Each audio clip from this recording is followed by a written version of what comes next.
Welcome to study with Narayan. तो बिना देर किए प्रश्नों को प्रारंभ करते हैं। प्रश्न है, झीलों के अध्ययन को कहते हैं। विकल्प है 1 टोपोलॉजी, 2 लिम्नोलॉजी, 3 पोटेमोलॉजी, 4 हाइड्रोलॉजी। तो झीलों के अध्ययन को लिम्नोलॉजी कहा जाता है।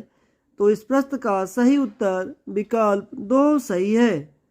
हम अन्य विकल्प को देखें तो टोपोलॉजी यह एक नेटवर्क के स्ट्रक्चर या आकृति को दर्शाता है। पोटेमोलॉजी यह नदी के अध्ययन को दर्शाता है।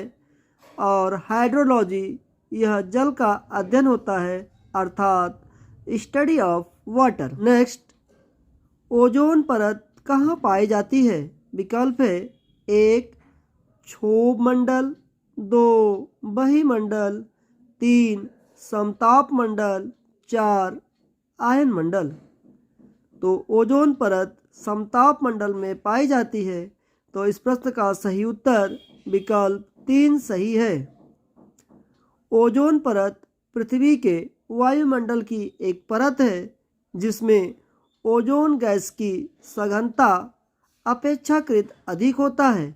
यह परत सूर्य के उच्च आवृत्ति के अर्थात हाई फ्रीक्वेंसी के अल्ट्रावायलेट लाइट अर्थात यूवी लाइट की 90 से 99% मात्रा अवशोषित कर लेती है।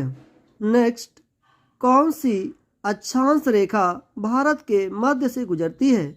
विकल्प है 1 कर्क रेखा, 2 मकर रेखा, 3 विषुवत रेखा, 4 आर्कटिक रेखा। तो कर्क रेखा भारत के मध्य से गुजरती है। तो इस प्रश्न का सही उत्तर विकल्प 1 सही है। आइए इसे और समझने का प्रयास करते हैं।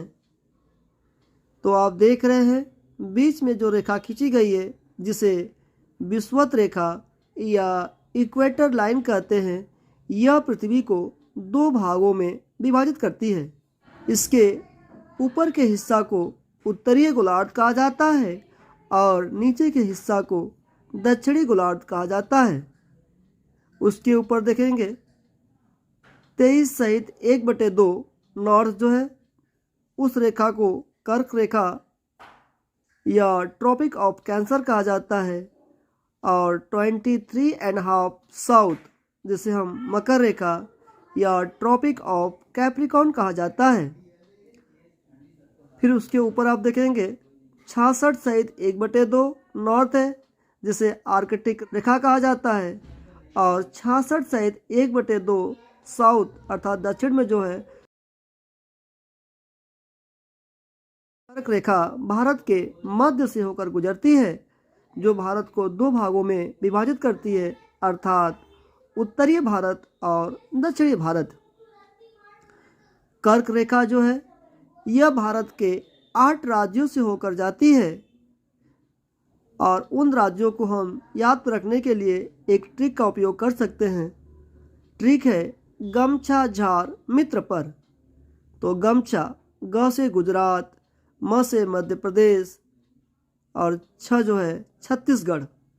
फिर झार झ से झारखंड, र से राजस्थान।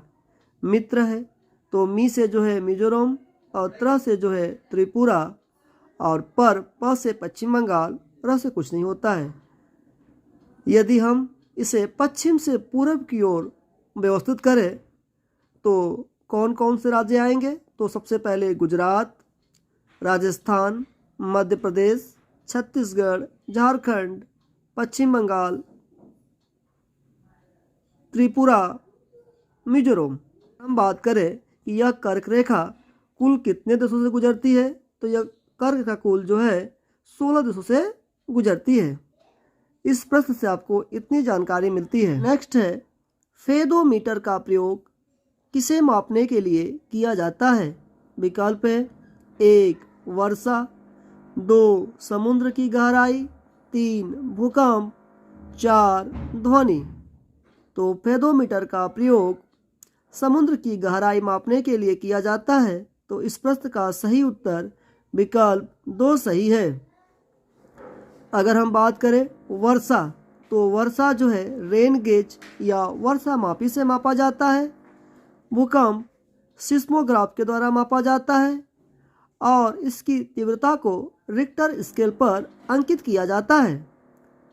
और ध्वनि डेसिबल मीटर से मापा जाता है और इसको डेसिबल में व्यक्त करते हैं, अर्थात ध्वनि की इकाई डेसिबल होता है, जिसे संक्षिप्त में डीबी कहा जाता है।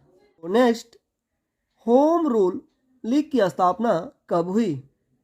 विकल्प है 1 1916 में, 2 1919 में, 3 1922 में, 4 1931 में। तो बाल गंगाधर तिलक ने अप्रैल 1916 में भारत के बेलगांव में इंडियन होम रूल अर्थात भारतीय होम रूल लीग की स्थापना की थी, जबकि एनी बेसेंट ने सितंबर 1916 में होम रूल लीग की स्थापना की थी। तो इस प्रश्न का सही उत्तर विकल्प 1 सही है। नेक्स्ट, प्रकाश वर्ष मात्रक है। विकल्प है 1 समय, 2 दूरी, 3 कार्य, 4 ताप। तो प्रकाश वर्ष दूरी का मात्रक है, तो इसका सही उत्तर विकल्प 2 सही है। प्रकाश वर्ष, प्रकाश द्वारा एक वर्ष में तय की गई दूरी को प्रकाश वर्ष कहा जाता है। एक प्रकाश वर्ष बराबर 9.4610⁻15 मीटर होता है या फिर 9.4610⁻12 किलोमीटर होता है।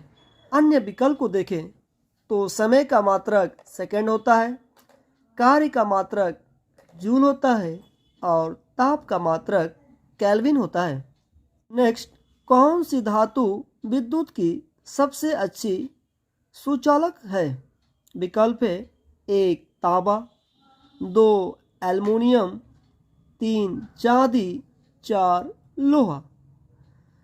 तो चांदी धातु जो है विद्युत की सबसे अच्छी सुचालक है, तो इस प्रश्न का सही उत्तर विकल्प 3 सही है। चांदी का प्रतीक Ag होता है।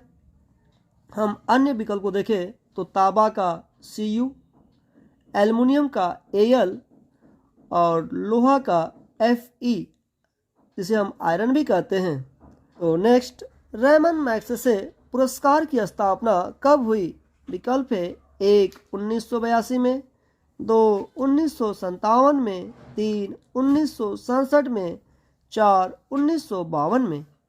रेमन मैग्सेसे पुरस्कार की स्थापना 1957 में हुई थी, तो इस प्रश्न का सही उत्तर विकल्प 2 सही है।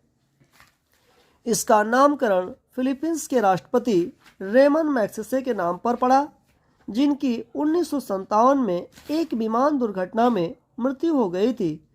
यह पुरस्कार प्रतिवर्ष 6 श्रेणियों में दिया जाता है।